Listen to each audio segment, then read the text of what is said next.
Presiden Amerika, Donald Trump, mengumumkan bahawa beliau mahu merundingkan perjanjian nuklear dengan Iran dan telah menghantar sepucuk surat kepada pemimpin Revolusi Islam, Yang Mulia Imam Said Ali Khamenei pada hari Khamis, dengan mendakwa bahawa beliau berharap mereka akan bersetuju untuk berbincang. Saya berkata, saya berharap anda akan berunding, kerana ia akan menjadi jauh lebih baik untuk Iran, kata Trump dalam wawancara dengan Fox Business Network yang disiarkan pada hari Jumaat. Beliau turut menyatakan, saya fikir mereka mahu menerima surat itu. Alternatif lain adalah kami perlu melakukan sesuatu, kerana anda tidak boleh membiarkan satu lagi senjata nuklear wujud. Sementara itu, Misi Tetap Iran ke Pertubuhan Bangsa-Bangsa Bersatu, PBB, telah menolak dakwaan terbaru Trump mengenai penghantaran surat kepada Imam Khamenei bagi mencadangkan rundingan mengenai perjanjian nuklear baharu. Kami belum menerima sebarang surat seperti itu, kata misi tersebut pada hari Jumaat.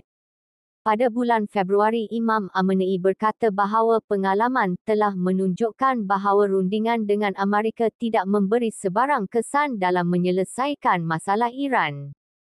Sesetengah orang berpura-pura bahawa jika kita duduk di meja rundingan, beberapa masalah akan diselesaikan, tetapi hakikat yang mesti kita fahami dengan betul adalah bahawa berunding dengan Amerika tidak memberi kesan dalam menyelesaikan masalah negara, tegas pemimpin tersebut.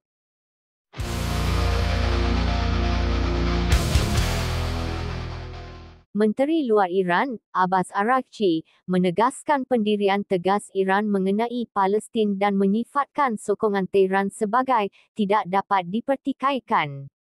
Kenyataan Araghchi dibuat dalam mesyuarat Menteri Luar Pertubuhan Kerjasama Islam (OIC) yang diadakan untuk membincangkan pencerobohan dan jenayah Israel terhadap rakyat Palestin di Jeddah, Arab Saudi. Beliau turut menolak penyelesaian dua negara dan sebaliknya menggesa penubuhan satu negara demokratik sebagai satu-satunya penyelesaian yang berdaya maju. Dengan segala hormat terhadap pandangan beberapa negara sahabat mengenai penyelesaian dua negara, Republik Islam Iran berpegang pada pendiriannya bahawa penyelesaian ini tidak akan membawa kepada realisasi hak rakyat Palestin, ujar Araghchi.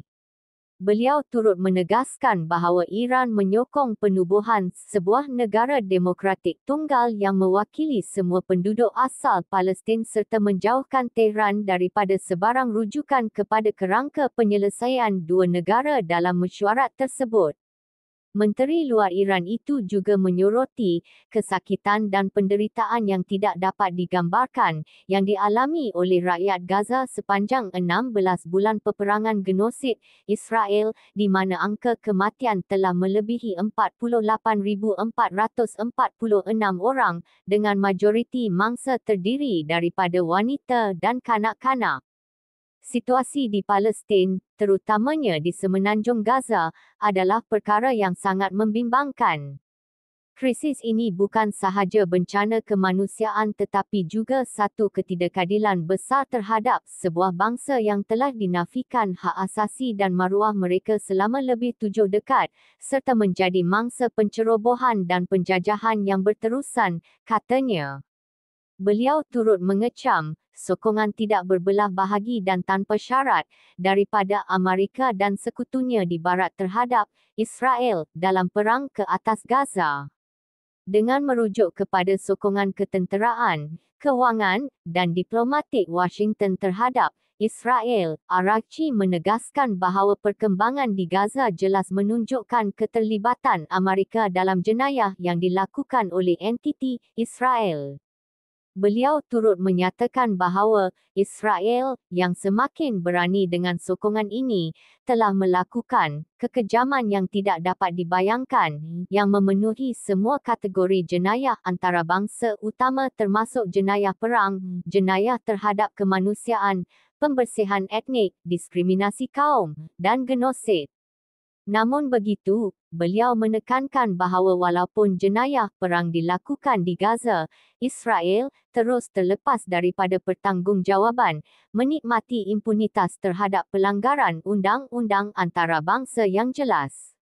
Araghchi juga menolak sekeras-kerasnya usaha pentadbiran Amerika untuk memaksa pemindahan penduduk Gaza sambil menyifatkannya sebagai pelanggaran jelas terhadap undang-undang antarabangsa termasuk Konvensyen Geneva keempat.